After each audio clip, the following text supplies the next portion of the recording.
20 anos. 20 anos desde que minha filha Grace saiu pela porta dizendo que não queria mais nada com meu mundo de poder e prestígio. Ela queria amor simples, vida comum. Eu deixei ir, achando que ela voltaria quando percebesse que o mundo não é feito de gentilezas. Mas ela não voltou. Até ontem, quando o telefone tocou às 3 da manhã e ouvi a voz que eu conhecia desde o berço quebrada sussurrando: "Mãe, eu preciso de você." Não hesitei. Mobilizei minha equipe forense antes mesmo de desligar. 12 horas depois, eu tinha um dossiê completo sobre Keith Simmons, que faria qualquer promotor federal salivar. Quando empurrei aquelas portas de mogno, não era apenas uma advogada chegando. Era uma declaração de guerra. Vi o rosto de Keith se desfazer.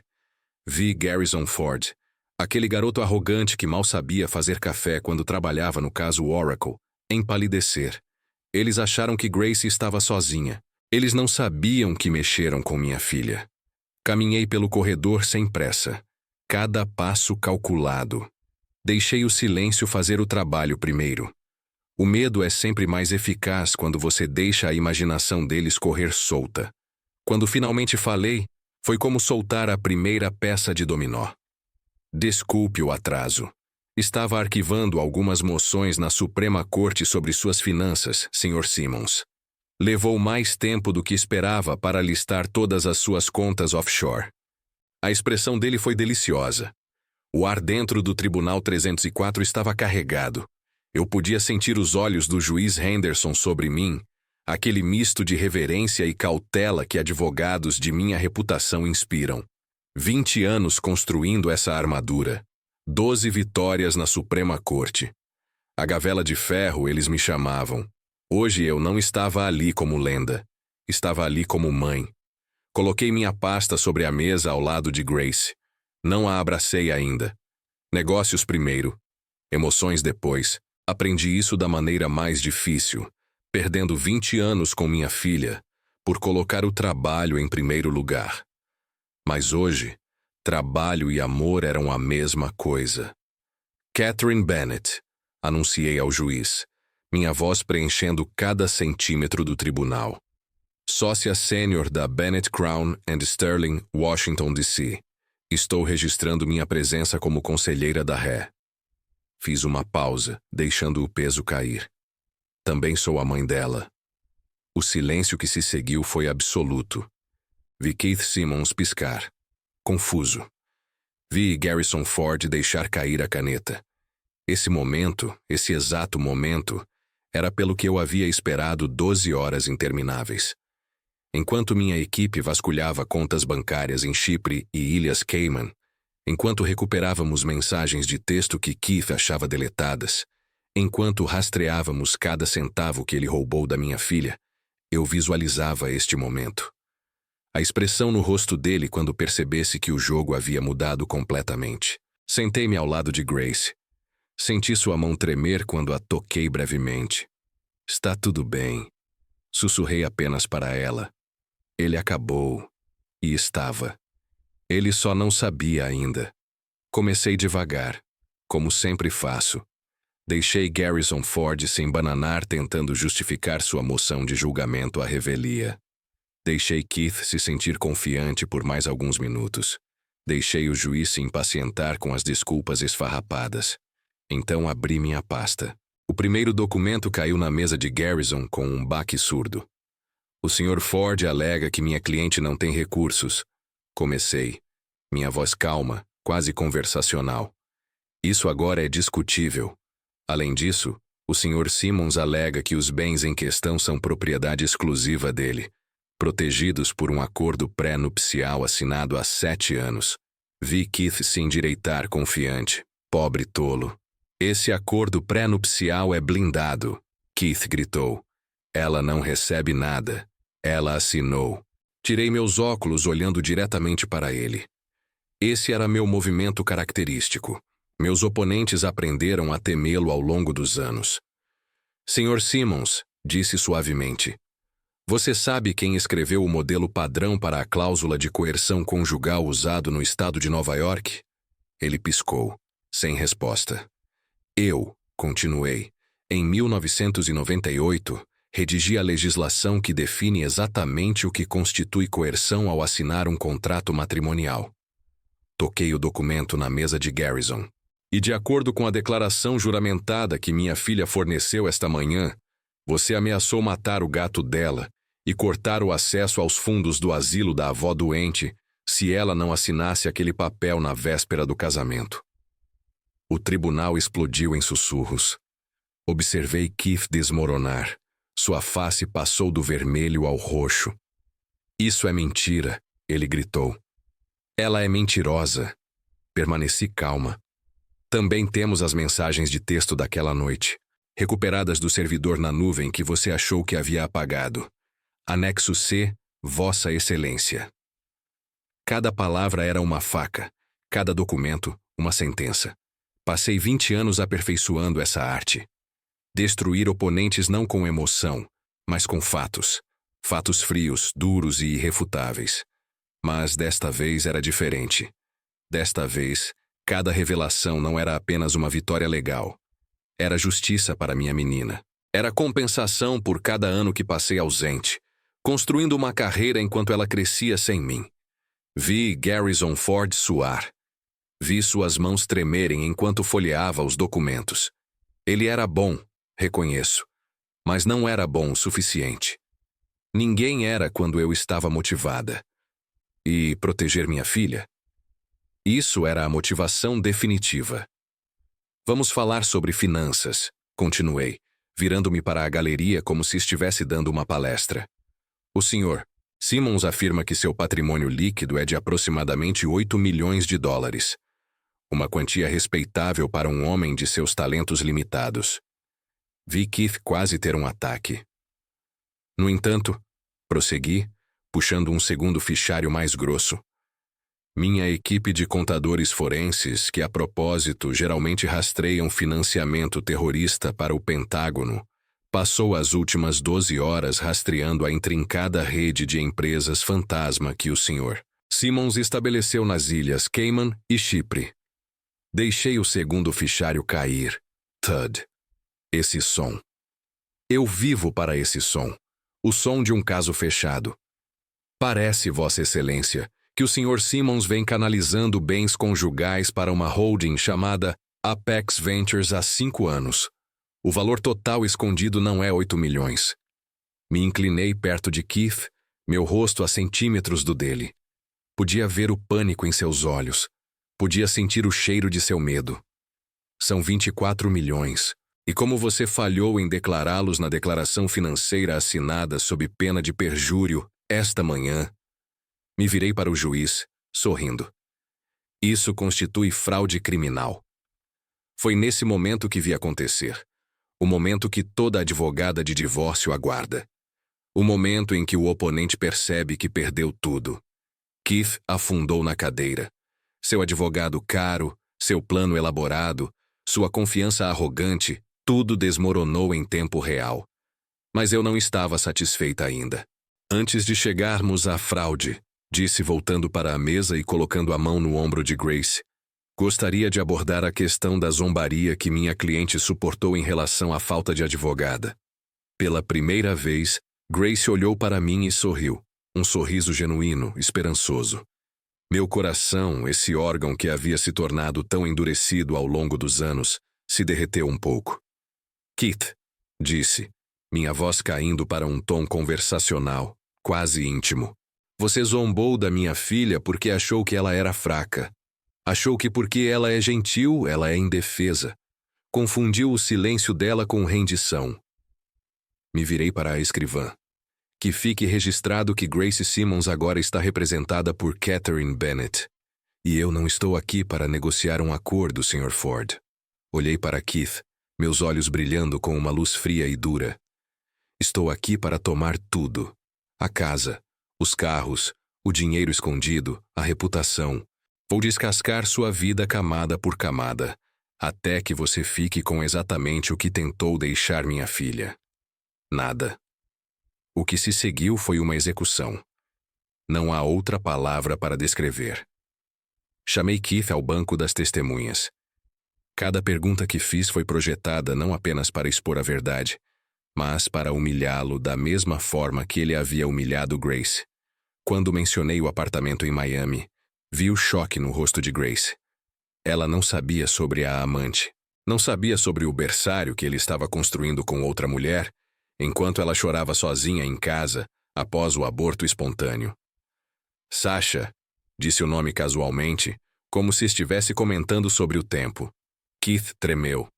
Ele sabia o que estava por vir. Vamos falar sobre sua empresa, Apex Ventures, continuei. Você jurou em sua declaração que sua renda no ano passado foi de 400 mil arrais.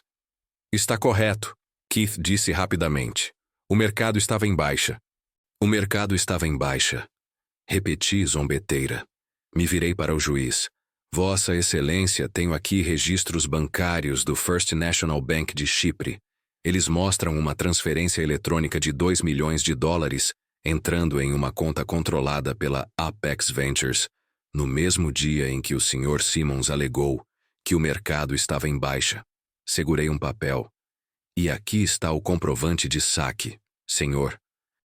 Simmons, pode dizer ao tribunal para que usou esses 2 milhões de dólares? O silêncio de Keith foi ensurdecedor. Vou ajudá-lo, disse. Você comprou criptomoeda, especificamente uma moeda não rastreável que armazenou em um disco rígido de armazenamento frio. Um disco rígido que atualmente está em um cofre na agência do Chase Bank na Grand Central, caixa número 404. A mandíbula de Keith caiu. Como? Como você? Sou Catherine Bennett, disse simplesmente. Encontrar dinheiro é o que eu faço. Naquele momento olhei para minha filha. Ela estava chorando silenciosamente, mas havia algo novo em seus olhos. Não era mais medo, era esperança. Durante 20 anos, construí uma reputação de ser implacável. A gavela de ferro. A mulher que nunca perde. Mas todas essas vitórias, todos esses casos de alto perfil, todas essas manchetes nunca me deram o que senti naquele momento. O sentimento de proteger minha filha. Quando Garrison Ford tentou desistir do caso, quase ri. Covarde previsível. Mas o juiz Henderson o manteve acorrentado ao naufrágio que era Keith Simmons. Justiça poética. Então chamei Sasha Miller, a jovem amante de Keith, a mulher que ele prometera uma vida enquanto roubava da esposa. Mas Sasha não era a vilã. Ela era outra vítima. Quando mostrei a ela as mensagens que Keith enviara para outra namorada em Chicago, ela concordou em testemunhar. Não por vingança, por justiça. Ele me disse que Grace era louca. Sasha testemunhou, sua voz tremendo. Disse que ia destruí-la no tribunal, que ia deixá-la sem nada apenas pelo esporte. Chamou isso de tirar o lixo. Observei Grace cobrir o rosto. Observei as lágrimas escorrerem entre seus dedos. E senti algo que não sentia há 20 anos. Fúria maternal pura. Não a raiva fria que uso no tribunal. Não a indignação calculada que desplego em negociações. Mas a fúria primitiva e protetora de uma mãe vendo sua filha sofrer.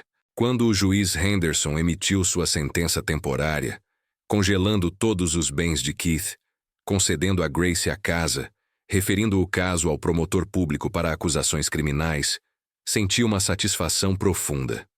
Mas não estava acabado. Quando saímos do tribunal, piscando sob a luz do sol de Manhattan, vi o sedã preto. Reconheci antes mesmo da janela abaixar. William, meu ex-marido. O homem que escolhera fusões corporativas em vez da própria filha. Olá, Catherine, disse ele, sua voz comandando a tensão. Vi as notícias, a gavela de ferro retorna. Fez um grande espetáculo lá dentro. Fiz o que tinha que ser feito, William. Respondi friamente. Ele olhou para Grace. Grace, faz muito tempo. Vi minha filha congelar. Vi o velho medo voltar aos olhos dela. Não. Não depois de tudo. Não depois de finalmente trazê-la de volta. O que você está fazendo aqui? Grace perguntou, sua voz pequena. Estou aqui, William disse abrindo a porta do carro, porque Keith Simmons me deve dinheiro, muito dinheiro, e ouvi que vocês duas acabaram de tomar tudo o que ele tem. Dei um passo à frente, colocando-me entre William e Grace. Ela não te deve nada, William. A dívida de Keith é problema de Keith. Não de acordo com os papéis do empréstimo, William disse, puxando um documento de seu casaco. Keith usou o apartamento da Quinta Avenida como garantia para um empréstimo privado de minha firma há 6 meses.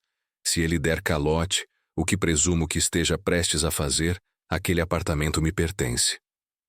Vi o chão se mover sob os pés de Grace novamente. Peguei o documento das mãos de William. Meus olhos escanearam o texto em segundos. E então vi. Você assinou este empréstimo com ele? Perguntei, olhando para meu ex-marido com descrença. Sabendo que ele estava escondendo bens? Negócios são negócios, Kate. William deu de ombros. Eu não sabia que ele estava escondendo de vocês. Só sabia que ele precisava de dinheiro. E agora estou cobrando a nota hoje. Ele olhou para Grace. Sinto muito, querida, mas aquele apartamento é meu. Durante um momento, apenas um momento, senti a velha raiva. A raiva que me fez assinar os papéis de divórcio 20 anos atrás. A raiva de um homem que nunca entendeu que família vem antes de lucro. Mas então olhei para o documento novamente. E sorri. Oh, William, ri sombriamente. Você realmente deveria ter lido as letras miúdas da escritura antes de emprestar aquele dinheiro para ele. O quê? William franziu a testa. É um penhor padrão, Catherine. Keith pegou 2 milhões emprestados da minha firma de private equity. Ele colocou a escritura do apartamento da Quinta Avenida como garantia. Ele deu calote no primeiro pagamento ontem. A propriedade é minha. Puxei uma pasta azul da minha maleta. Em 2018, quando Grace estava grávida antes do aborto espontâneo, convenci Keith a transferir a propriedade para um trust familiar, para protegê-la de responsabilidade fiscal. Ele concordou porque é ganancioso e odeia pagar impostos, mas não leu os regulamentos do trust. Sorri, e foi aterrorizante. O trust estipula que qualquer uso da propriedade como garantia requer a assinatura de ambos os beneficiários. Grace nunca assinou seu acordo de empréstimo, assinou, William? William olhou para o documento. Olhou para a linha de assinatura. Havia uma assinatura que parecia Grace Simmons, mas era trêmula. Ele falsificou.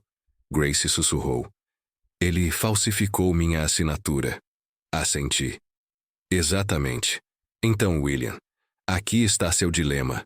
Você está segurando um acordo de empréstimo baseado em uma assinatura falsificada, envolvendo uma propriedade mantida em trust. Isso torna o contrato nulo. O rosto de William ficou cinza. Se o contrato é nulo, então não tenho direito sobre o apartamento. Correto, disse alegremente. E significa que você está sem 2 milhões sem garantia. Aquele bastardo, William rosnou.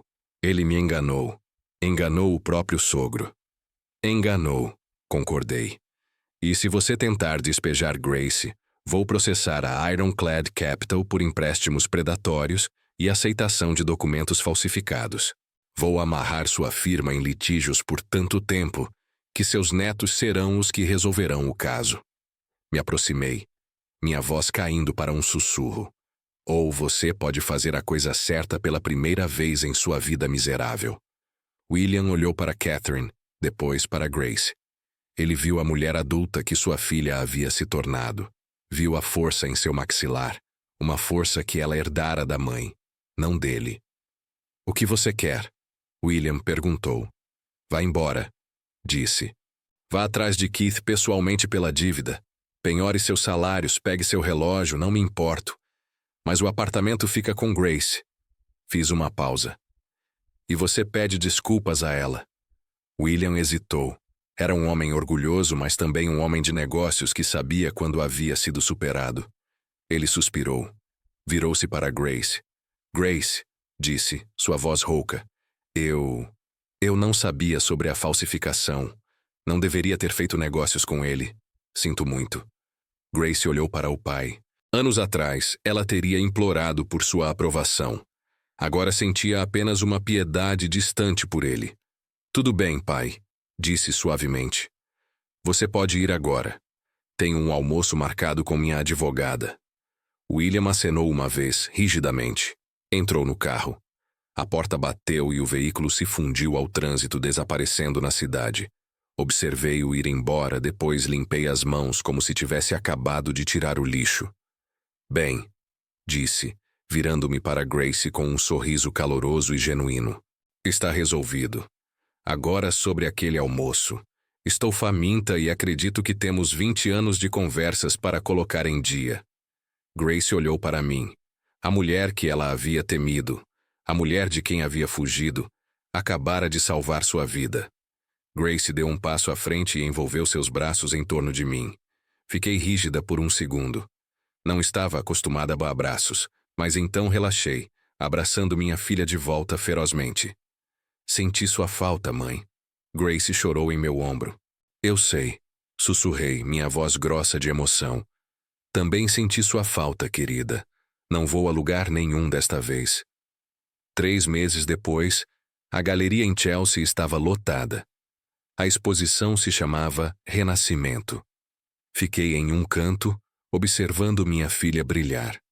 Ela usava um vestido vermelho deslumbrante, segurando uma taça de água com gás, rindo com colecionadores de arte que brigavam pelo preço de sua pintura central. A gavela retratava uma cena estilizada de tribunal. No centro havia uma figura de luz rompendo correntes de escuridão. Era poderosa, crua e inegavelmente brilhante. Meu telefone vibrou. Uma notificação do Wall Street Journal.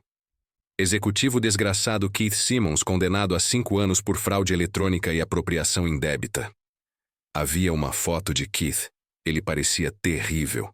Cabelo ralo, sem barbear, sendo levado para fora de um tribunal algemado. Sorri, arquivei a notificação e guardei o telefone. Não precisava ler o resto. Havia estado na primeira fila para a sentença no início do dia. Caminhei até Grace. Você tem um ponto vermelho em cada pintura. Observei. Está esgotada. Não consigo acreditar. Grace disse, seus olhos brilhando. Mãe, obrigada por tudo. Se você não tivesse entrado por aquelas portas, você teria encontrado seu caminho eventualmente, disse. Você é mais forte do que pensa, Grace. Sobreviveu a ele por 5 anos. Apenas ajudei você a terminar a luta. A porta da galeria se abriu. Era Toby, o associado júnior da minha firma. Senhorita Bennet, Grace, Toby disse sem fôlego. Desculpe invadir a festa, mas o cheque do acordo da venda da casa dos Hamptons acabou de compensar e, bem, vocês precisam ver isso. Ele entregou a Grace um tablet. Na tela estava um saldo de conta bancária. Era o resultado da liquidação dos bens restantes de Keith, mais os danos punitivos que o tribunal havia concedido a Grace por sofrimento emocional e abuso financeiro. O número era impressionante, suficiente para garantir que Grace nunca mais tivesse que se preocupar com dinheiro. Suficiente para abrir seu próprio estúdio. Suficiente para iniciar a fundação para sobreviventes de abuso doméstico com que ela sonhava. Grace olhou para o número, depois para mim. Acabou, Grace disse suavemente. Realmente acabou. Não, corrigi, batendo minha taça contra a de Grace. Está apenas começando. 20 anos. 20 anos lutando nos mais altos tribunais do país. 12 vitórias na Suprema Corte. Centenas de milhões de dólares em acordos. Mas nada, absolutamente nada, se comparou a este momento. Ver minha filha livre, ver seu sorriso genuíno. Saber que, pela primeira vez em 20 anos, coloquei as coisas certas em primeiro lugar. Não a carreira, não a reputação, não a próxima grande vitória. Família. Grace se virou de volta para seus convidados, sua risada soando clara e livre. Ela não era mais a mulher de vestido cinza encarando uma mesa vazia. Era Grace Bennet Simmons, artista, sobrevivente e filha da Gavela de Ferro. E ela tinha muito mais arte para criar. E eu seria a mãe que deveria ter sido há 20 anos. Porque no final, a maior vitória da minha carreira não foi ganhar na Suprema Corte. Foi ganhar minha filha de volta.